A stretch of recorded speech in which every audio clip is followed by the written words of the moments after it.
चलिए बच्चा लोग, तो आज सेल बायोलॉजी को आगे बढ़ाते हैं। ठीक है, वैसे भी कल मैं लेक्चर नहीं डाल पाया क्योंकि थोड़ा बिजी थे, बट आज लेक्चर डाल रहे हैं। तो सेल बायोलॉजी को आज कोशिश करते हैं जितना हो सके मैक्सिमम पार्ट निकाल दें, ताकि अगली बार जब मंडे को हम लोग मिले कल तो हमारा मैक्सिमम पार्ट खत्म हो चुका है। तो चलिए सबसे पहले सेल बायोलॉजी में हम लोग ER पे जहाँ लास्ट क्लास में छोड़े थे वहीं से शुरू करते हैं। ठीक है, endoplasmic reticulum, this is almost the third class ना, आई गेस सेल बायोलॉजी का दिस इज थर्ड क्लास। खैर कोई नहीं, तो first is ER is endoplasmic reticulum. ठीक है, आप यूं बोल लो ना कि endoplasmic reticulum is the backbone of a cell, cell को बीच से बिल्कुल सपोर्ट प्रोवाइड करता है। ठीक है, this endoplasmic reticulum is continuous with the cell, cells nucleus. ठीक है, सेल के न्यूक्लियस से कंटिन्यूअस होता है बिल्कुल और सपोर्ट प्रोवाइड करता है। खैर देखते हैं, ER सबसे पहले तो divides the cell into luminal means inside endoplasmic reticulum and extra luminal that is cytoplasm. मतलब ये कि अगर आप यहाँ एक देखो एक सेल देखते हो, ये मान लो पूरा एक सेल है, यहाँ होगा न्यूक्लियस और उसके चारों तरफ अगर एंडोप्लाज्मिक रेटिकुलम है, एक्चुअली इट इज कंटिन्यूअस है ना, हर तरफ होगा जरूरी नहीं, बट कंटिन्यूअस। तो इसके अंदर ये देखो, ये एंडोप्लाज्मिक रेटिकुलम है, this is the boundary of ER। Endoplasmic reticulum का ये बाउंड्री होगी, इसके बाहर जो है outside the endoplasmic reticulum is cytoplasm and inside the endoplasmic reticulum is luminal part. तो extra luminal part and luminal part is here. Okay, next is endoplasmic reticulum is divided into two types, SER and RER, on the basis of presence or absence of ribosomes. ठीक है, if the ribosomes are present, it will be called rough endoplasmic reticulum due to its rough appearance. अगर इस endoplasmic reticulum पे ribosome है तो ribosome के होने की वजह से ना वो रफ दिखता है, एंड क्योंकि वो रफ दिखता है that is why it is called rough endoplasmic reticulum. Rough endoplasmic reticulum के बारे में देखते हैं, are extensive and continuous with the outer membrane of nucleus. Mind it, nucleus के मेम्ब्रेन के साथ continuous is RER and the main function of RER is synthesis of, जैसे उल्टा हो गया, ये उल्टा हो गया actually, synthesis of lipid and steroidal membrane, steroidal hormone is the function of SER and protein synthesis and secretion is the function of RER. Okay, let me check first.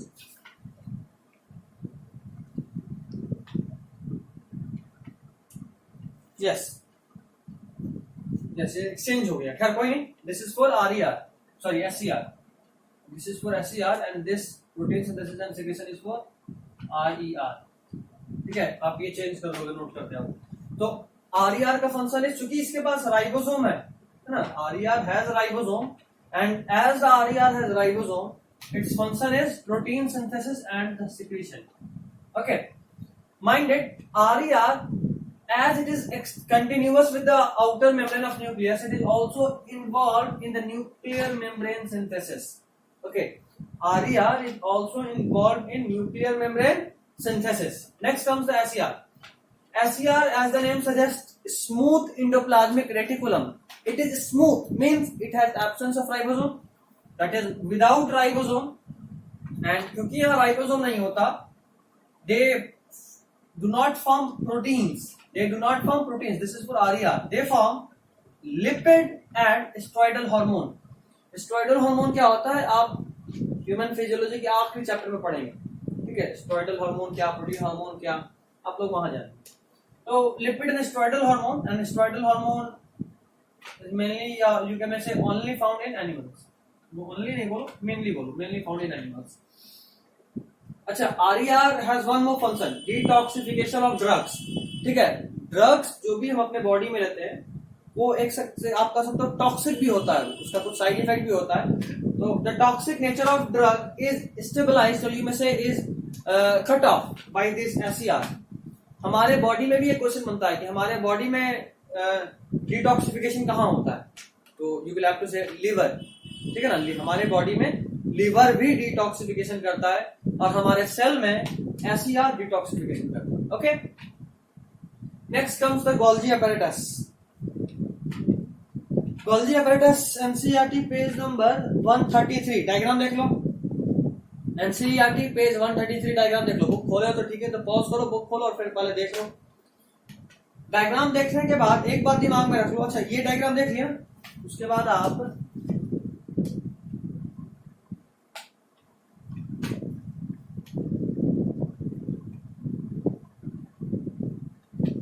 Page 130 पे animal cell वाला देखो, animal cell वाला diagram देखो page 130 पे, देख लिए। इस 130 में तुम देखोगे जिस तरफ तुम्हारा स्मूथ एंडोप्लाज्मिक रेटिकुलम है उसके जस्ट बगल में गोल्जी apparatus है। दिखा, बिल्कुल दिखा ही होगा। और सिर्फ यही नहीं, गोल्जी apparatus एंडोप्लाज्मिक रेटिकुलम के हर तरफ होगा। जहां स्मूथ एंडोप्लाज्मिक रेटिकुलम है उसका जस्ट बगल में, लेवल तो वहां नहीं किया, लेवल कहीं और किया है, बट वहां पे भी देखोगे तुम रफ एंडोप्लाज्मिक रेटिकुलम भी है। रफ एंडोप्लाज्मिक रेटिकुलम जहां लेवल किया वहां डायग्राम देख लो, और फिर देखो वैसा ही same to same diagram smooth endoplasmic reticulum के बगल में भी है, लेकिन वहां लेवल नहीं किया है ना। मतलब आप ऐसे कर सकते हो कि एंडोप्लाज्मिक रेटिकुलम के जस्ट बगल में गोल्जी apparatus होता है। और इसका काम क्या होता है भाई, इसका मेन काम क्या होता है, देखो दिखाता हूं। यस, प्रिंसिपली परफॉर्म्स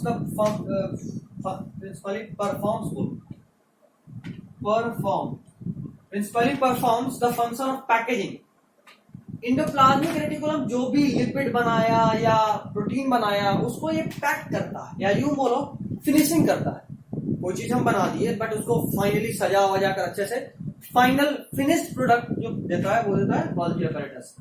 तो this is densely stained body and found near nucleus. साफ साफ देख पा रहे हैं हम लोग, फाउंड नियर न्यूक्लियस, और ये तो न्यूक्लियस के साथ ही होता है। Endoplasmic reticulum is found you में से कंटिन्यूअस विद द न्यूक्लियस, और ये न्यूक्लियस के पास मिलता है। तो ऐसे बात है, दोनों आसपास हो गया एंडोप्लाज्मिक रेटिकुलम और गोल्जी apparatus। खैर अगला point, consist of many flat disc shaped sacs called cisternae. इसमें बहुत सारे सैक्स होते हैं, ठीक है, लगातार ऐसा लगातार। ये फ्लैट होता है, पैरेलल होता है और लगातार होता है। इसी को हर एक सैक को, all these sacs are individually called cisternae. Okay, और इसका नंबर फिक्स, जैसे मैंने यहाँ 4 बनाया, 1 2 3 4, बट ऐसा फिक्स नहीं कि 4 ही होगा, कितना भी सकता है। तो number is not fixed, number is not fixed. Next point, इसका डायमीटर देखो 0.5 से 1 माइक्रोमीटर इन डायमीटर। डायमीटर बोला हूं, रेडियस नहीं। ओके, नेक्स्ट इज इसका 2 पार्ट होता है, गोल्जी apparatus का 2 part. First part is convex और सेकंड पार्ट इज कनकेव। मान लो ये कन्वेक्स पार्ट है, मानने बोले हैं, ये पार्ट कौन सा होता ही है ना। एंडोप्लाज्मिक रेटिकुलम चूंकि बहुत बगल में है, देखो यहां दिखा रहा हूं, ये मान लो और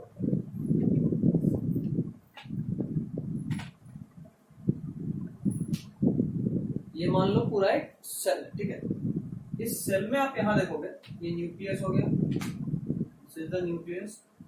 इसके आसपास ही एकदम कंटिन्यूटी में होगा तुम्हारा ER, और उसके अगल बगल ही कहीं होगा तुम्हारा गोल्जी बॉडी, ठीक है। अभी देखो यहां से जो प्रोटीन बना, ER से जो भी प्रोटीन बना वो यहां से वेसिकल्स के फॉर्म में, वेसिकल्स इन द सेंस आप ऐसा बोलो, ऐसा निकला, देखो ये डॉट डॉट डॉट के फॉर्म में निकला वेसिकल। वो वेसिकल गोल्जी apparatus का भी पता 2 पार्ट, एक इज कन्वेक्स एक इज कनकेव। मान लो ये कन्वेक्स पार्ट है और ये कनकेव पार्ट, ठीक है। तो convex part is forming part, देखो यहां से ये इंटर करेगा, ठीक है, जो बना यहां से प्रोटीन वो यहां से कन्वेक्स से इंटर करेगा। कन्वेक्स से इंटर करने के बाद वो इधर से आगे बढ़ेगा, और जैसे जैसे ये आगे बढ़ेगा गोल्जी apparatus उसको पैक कर देगा, उसको यूं बोलो कि फिनिश प्रोडक्ट में चेंज करता रहेगा, और फिर फाइनली कनकेव वाले पार्ट से ये बर्ड्स के फॉर्म में, ऐसा बर्ड्स के फॉर्म में निकल जाएगा। अब ये ट्रांसपोर्ट किया जा सकता है, ठीक है। ट्रांसपोर्ट करने के लिए से मान लो आप फ्लिपकार्ट से कोई चीज मंगवाते हो तो क्या वो सीधा डब्बे में होता जो डायरेक्ट आप लिए, जो मान लो आप पेन ऑर्डर किया तो सीधा पेन ही आ जाएगा, नहीं, पहले वो उसको एक अच्छे से किसी कार्टून में पैक करे। तो पेन बनाया ये एंडोप्लाज्मिक रेटिकुलम, लेकिन उसको कार्टून में पैक किया ये Golgi body, understand, that's it. अभी देखो इसमें ये बड़ा कंफ्यूज करता है, कन्वेक्स को सिस भी बोलते हैं और फॉर्मिंग भी बोलते हैं, कन्वेक्स को ट्रांस बोलते हैं और मैच्योरिंग बोलते हैं। अच्छा, ये सिस और trans face are entirely different, लेकिन दे आर इंटरकनेक्टेड। देखो ये बिल्कुल अलग है, यहाँ पे कुछ और ही काम होगा, यहाँ कुछ और ही काम होगा, बट दे आर कनेक्टेड। अच्छा, एक और बात मैं बता रहा था, ये बड़ा ही कंफ्यूजिंग पार्ट होता है, ये कन्वेक्स सिस था कि कनकेव सिस था, और फॉर्मिंग कौन था, मैच्योरिंग कौन था। तो याद रखने का एक सिंपल ट्रिक है, लेटर ए को पकड़ो, ए,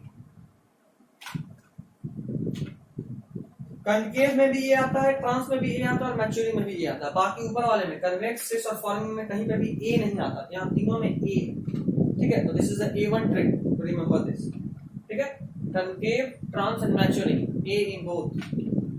अच्छा, एक लाइन और लिखो, एक लाइन और लिखो तो तभी जो यहाँ समझाया ना, यहाँ से निकलता है, इधर घुसा, इसमें फाइनली पैक होकर वापस बर्ड के फॉर्म में निकल गया, उसको जरा लिख लेते हैं। तो एनसीईआरटी का एक पॉइंट पकड़ते हैं, फटाफट से लिख दो।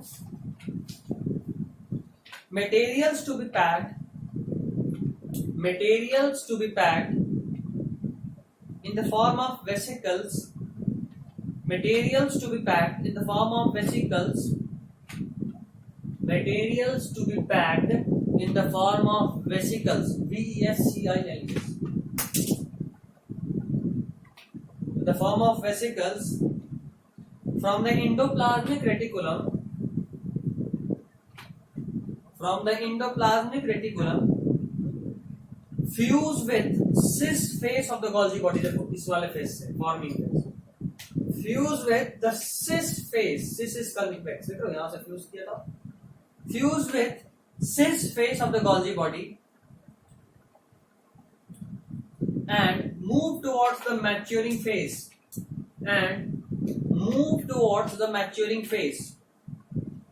Next point. That is why Golgi bodies are in close association with endoplasmic reticulum. That is why Golgi bodies are in close association with ER. That is why Golgi bodies are in close association with ER. अच्छा, एक और point important है, these are the important site for the formation of glycoproteins and glycolipids. Okay, important site for the formation of glycoproteins and glycolipids. चलो lysosome देखते हैं, ठीक है। चलिए बच्चा लोग, तो अगला पार्ट देखते हैं, ठीक है, लाइसोसोम्स। तो लाइसोसोम्स के बारे में सबसे पहले तो ये जाने कि this is also membrane bound. Lysosome कैसा होता है, membrane bound, and it acts best in acidic pH. मतलब अगर पीएच एसिडिक, एसिडिक मतलब ज्यादा या कम, वेरी गुड, कम होगा पीएच, है ना। 1 2 3 4 5 6 7, 7 is called neutral. PH scale कितने का होता है, 14 का, मिड में न्यूट्रल होता है, दैट इज 7 इज न्यूट्रल। 7 से कम then the substance is acidic, and अगर 7 से ज्यादा, 7 से अधिक अगर हो गया then the substance is basic. Okay, तो acts based in acidic pH का मतलब ये कि अगर पीएच कम रहेगा तो ये सबसे ज्यादा एक्टिव होगा। And this is found by the process of packaging in Golgi body, ठीक है। ये कहाँ बनता है भाई, गोल्जी बॉडी में। एंड वेरी रिच, मतलब बहुत सारा एंजाइम्स होता है in almost all types of hydrolytic enzymes. जितने भी डाइजेस्टिव एंजाइम्स है लगभग सब होता है लाइसोसोम में। तो अगर लाइसोसोम किसी भी तरह से उसका मेम्ब्रेन रप्चर कर गया और उसका एंजाइम जो बाहर निकल गया तो पूरे सेल को डाइजेस्ट कर देगा, and that is why lysosomes are also called suicidal bags. ठीक है, इसी क्या बोलते हैं, suicidal bags. Next comes the vacuole. Lysosome हो गया, next comes the vacuole. Vacuum के में मेम्ब्रेन होता है, ठीक है, बताया भी था पहले क्लास में। राइबोसोम, सेंट्रियोल या सेंट्रोसोम में मेम्ब्रेन नहीं होता। उसके अलावा माइटोकॉन्ड्रिया, न्यूक्लियस और प्लास्टिड में डबल मेम्ब्रेन होता है और बाकी सब में सिंगल मेम्ब्रेन होता है। तो इसमें भी सिंगल मेम्ब्रेन है और इसका मेम्ब्रेन का नाम भी आपको याद रखना, द नेम इज टोनोप्लास्ट।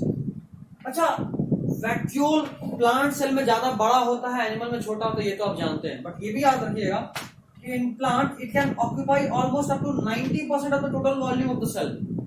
ठीक है, पूरे सेल का ऑलमोस्ट 90% तक ऑक्यूपाई कर सकता है। अगर कोई सेल मान लो स्टोरेज वाला फंक्शन में हो तो उसमें इतना बड़ा हो सकता है वैक्यूल। वैक्यूल का मेन काम स्टोरेज होता है। क्या क्या स्टोर करता है भाई? Mainly stores water, SAP, SAP मतलब फल प्लांट का जो जूस होता है। कई बार देखो किसी प्लांट का पत्ता तोड़ते हो तो कुछ लिक्विड बाहर आता है, सैप। ठीक है, एंड एक्सक्रीटरी प्रोडक्ट ये भी जमा करता है। अच्छा, टोनोप्लास्ट क्या करता है? ये एक्टिव ट्रांसपोर्ट के थ्रू, एक्टिव ट्रांसपोर्ट। अच्छा, अगर ये आपको ट्रांसपोर्ट वाले पार्ट में दिक्कत है तो अभी मैं आपको जब चैनल भेजूंगा तो साथ में, सॉरी जब लिंक भेजूंगा इस वीडियो का, आप उसी चैनल में स्टार्टिंग में जाइएगा, ट्रांसपोर्ट इन प्लांट्स का 2 लेक्चर होगा, प्लेलिस्ट ही बना हुआ होगा, वहां जाकर ट्रांसपोर्ट इन प्लांट्स वाले साइड में आप इसको देखिएगा। स्टार्टिंग में 2 ही लेक्चर है, छोटा छोटा होगा, देख लीजिएगा, दोनों ही देख लीजिएगा। ऐसे भी आपको पढ़ना ही है, 11th का ही है लेक्चर, तो आप देख लीजिएगा। खैर, बस उसमें क्वालिटी का थोड़ा दिक्कत होगा, बिल्कुल स्टार्टिंग में बनाया था, किसी तरीके से बस बना लिया था, देख रहा था बनता नहीं मन, उसमें टाइम का क्वालिटी में दिक्कत होगा, थोड़ा फोन दूर होगा, चीज थोड़ा छोटा छोटा आपको दिखेगा, तो ये सब थोड़ा प्रॉब्लम आएगा, but still you can manage. YouTube पे आप वीडियो का क्वालिटी बढ़ा लेना and you will be managing to watch all the videos या all the words on my boards clearly. Okay, अब देखो, Tonoplast helps to transport material against concentration gradient. Means if any substance is being transported from lower concentration to higher concentration, normally transportation occurs from higher concentration to lower concentration. But if transportation occurs from lower to higher, as in this case, against the concentration gradient, lower to higher, then there is a need of energy, and this type of transport is called active transport. So mind it, Tonoplast is concerned with active transport, and it actively transports some ions from outside the vacuole to inside the vacuole. जाहिर सी बात है, बाहर से अगर vacuole के अंदर कोई ion को आप जमा करते जा रहे हो अगेंस्ट कंसंट्रेशन के नीड, अगेंस्ट बोल दिया तो वहीं पे बात क्लियर हो गया कि बाहर में कम होगा कंसंट्रेशन, अंदर में ज्यादा होगा। नॉर्मली होना चाहिए था कि अंदर से बाहर जाए, बट ये जो टोनोप्लास्ट उल्टा कर रहा है, बाहर से अंदर लेके आ रहा है। एक तो पहले ही बाहर में कम था, अंदर में ज्यादा था कंसंट्रेशन, फिर भी बाहर से ही आयन को अंदर लेकर आ रहा है, तो अपने आप समझ में आ रहा है कि अंदर में कंसंट्रेशन बहुत बढ़ जाएगा। Concentration of ions are significantly higher in vacuoles than in cytoplasm. समझ गए भाई, कम वाले साइड से और जमा ही करते जा रहा है, और तो कम ही होगा ना उधर साइटोप्लाज्म में। खैर, वैक्यूल्स का अलग अलग रोल है। इन अमीबा उसमें कॉन्ट्रैक्टाइल वैक्यूल होता है, इट हेल्प्स इन एक्सक्रीशन। उसी तरह in protist, amoeba is also part of protist minded. इसके लिए जो बोले वो अमीबा के लिए भी लागू है, बट जो अमीबा में बोले वो सारे प्रोटिस्ट में लागू नहीं है। जब चैप्टर 2 पढ़ेंगे तो अच्छे से समझ में आ जाएगा। है इन प्रोटिस्ट फूड वैक्यूल्स, में फूड वैक्यूल भी होता है, which is found by engulfing of particles. जिसको भी आप खाना, जो भी आपका फूड पार्टिकल है, आप उसको जैसे इंगल्फ करोगे तो उस फूड के चारों तरफ एक लेयर बन जाता है, and that layer is called food vacuole. Okay, चलिए, तो लाइसोम हो गया, वैक्यूल हो गया। Next comes the mitochondria. Mitochondria is not easily visible unless specifically stained. ठीक है, इसको एक वाइटल स्टेन से कलर किया जाता है, और जब तक आप कलर नहीं करोगे, शायद जेनस ग्रीन नाम है उसका, बट दैट्स इट, एक्स्ट्रा, बहुत एक्स्ट्रा हो गया, आप बस इतना। अब एनसीईआरटी से ज्यादा कुछ भी जानने का काम नहीं है। खैर चलिए, तो माइटोकॉन्ड्रिया जब तक आप स्टेन नहीं करोगे वो दिखेगा नहीं। इसका डायमीटर 0.1 से 1 माइक्रोमीटर हो सकता है, एंड इसका लेंथ 1 से 4.1 माइक्रोमीटर हो सकता है। ओके, ये एक डबल मेम्ब्रेन स्ट्रक्चर है, पहले भी पढ़ चुके हैं। इसका outer membrane forms continuous limiting boundary of the organ. एक काम करो, आप जरा डायग्राम देख लो। इसका डायग्राम है पेज नंबर 135। पेज 155 खोले हुए हो तो ठीक है, तो पॉज कीजिए, खोल लीजिए, एंड देखिए आउटर मेम्ब्रेन और इनर मेम्ब्रेन दोनों वहां क्लियर मार्क किया हुआ है। आउटर मेम्ब्रेन जो होता है वो लगातार होता है, कहीं पे रुकता नहीं है, जबकि इनर मेम्ब्रेन में कुछ गैप्स होता है। तो जो कंटिन्यूअस, उसको बोलेंगे continuous limiting boundary of the organelle, जो ऑर्गेनेल को साइटोप्लाज्म के बाकी चीज से अलग कर देता है, बिल्कुल। एंड द इनर कंपार्टमेंट, जिसका एक और नाम है matrix, has number of infoldings. Infolding आप देखो, डायग्राम देखो, इनफोल्डिंग दिखेगा आपको, मैट्रिक्स भी दिख रहा है, उसमें बहुत सारा इनफोल्डिंग दिखेगा, उस इनफोल्डिंग को क्रिस्टी बोलते हैं। ठीक है, क्रिस्टी।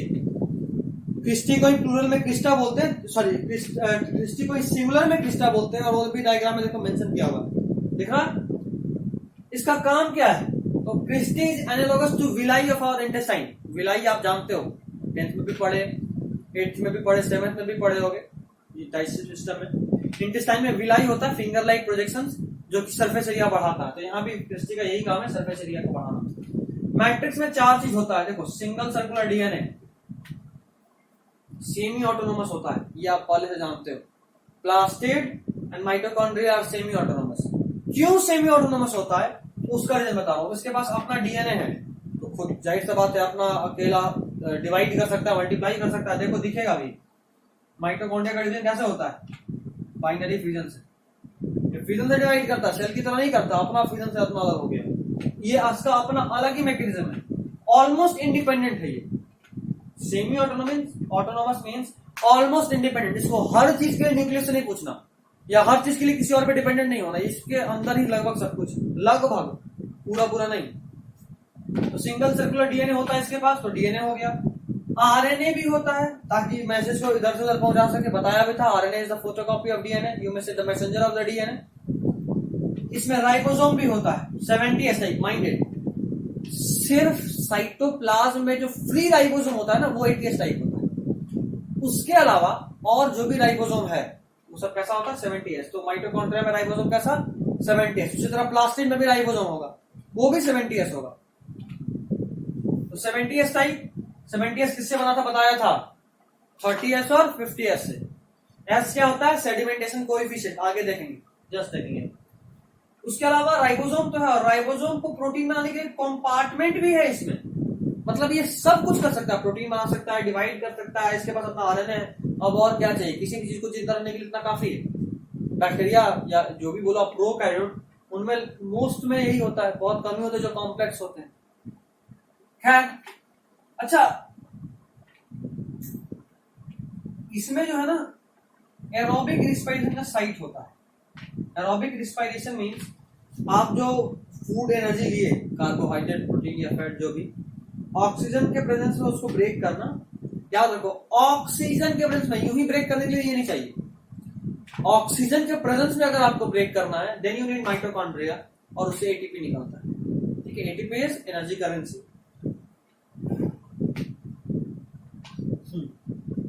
उसके अलावा माइटोकॉन्ड्रिया में 2 मेम्ब्रेन था ना, दोनों मेम्ब्रेन का अपना स्पेशल एंजाइम होता है। आउटर मेम्ब्रेन को इनर से मतलब नहीं, इनर को आउटर से मतलब। अब एक खास बात देखो, एक्स्ट्रा है बट इतना बार पूछा हुआ है कि अपने आप को बताने से रोक नहीं पाए। 2 ही वर्ड है, पूछता है कि आउटर में से और इनर में से, दोनों में से कौन ज्यादा परमिएबल है? तो outer membrane is more permeable. क्यों? क्योंकि इनमें पोरीन्स होता है। क्या होता है? पोरीन्स क्या होता है? अरे छोटा छोटा छेद होता है, पोर्स, बहुत सारे पोर्स होते हैं आउटर मेम्ब्रेन में, जो कि इसको परमिएबल बना देते हैं, और उन्हीं पोर्स का नाम है पोरीन। ओके,